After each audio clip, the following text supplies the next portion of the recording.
Bhagavad Gita, Chapter 14, The Three Modes of Material Nature. In Chapter 14, Krishna introduces a very interesting model known as the three modes of material nature. These three qualities permeate everything we see, hear, taste, touch, and smell. Our lifestyle, attitude, and behaviors also fall under these modes. Through closer analysis, we can perceive how people are functioning in this world with a mistaken belief of free will, when actually they are impelled to act according to these influences. Therefore, unless one is able to transcend these modes of nature, they act to perpetually trap one in this material world. The acronym is TRAP. T for three modes, R for race for prominence, A for actions in the modes, P for pure life.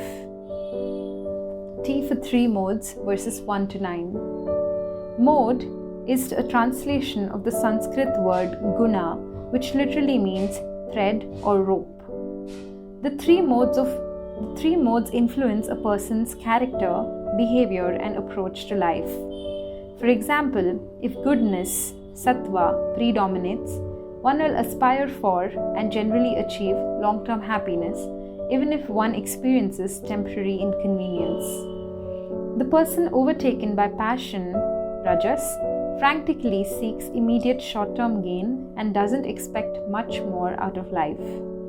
On the other hand, the person dominated by ignorance, tamas, rarely achieves happiness at all. In this way, the material world is populated by living entities in different conditions of life. R for race for prominence, verses 10 to 13. The modes compete with one another for supremacy within an individual. In the cycle of a single day, different modes may achieve prominence at different times.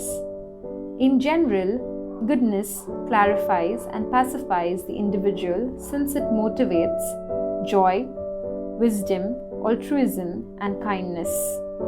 Passion is said to confuse and provoke the individual, invoking qualities of greed, anger, and frustration.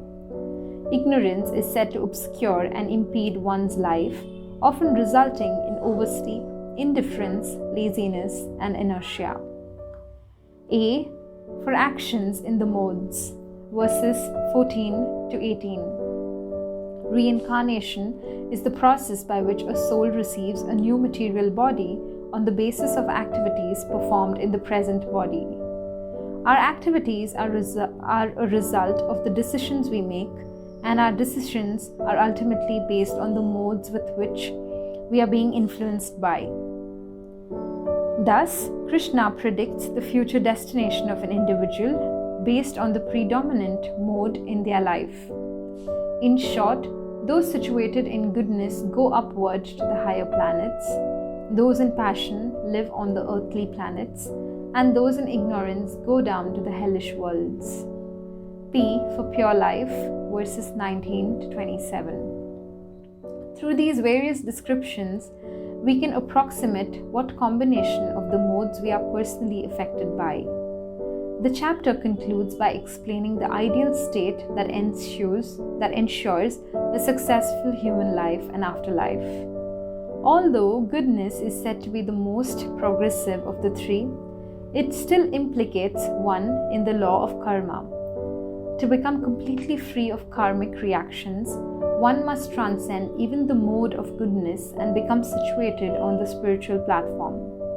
This is only possible by engaging in bhakti yoga with unflinching determination, taking inspiration and support from those who have already transcended three modes. Krishna explains the character of such perfected transcendentalists who enjoy the nectar even in this life.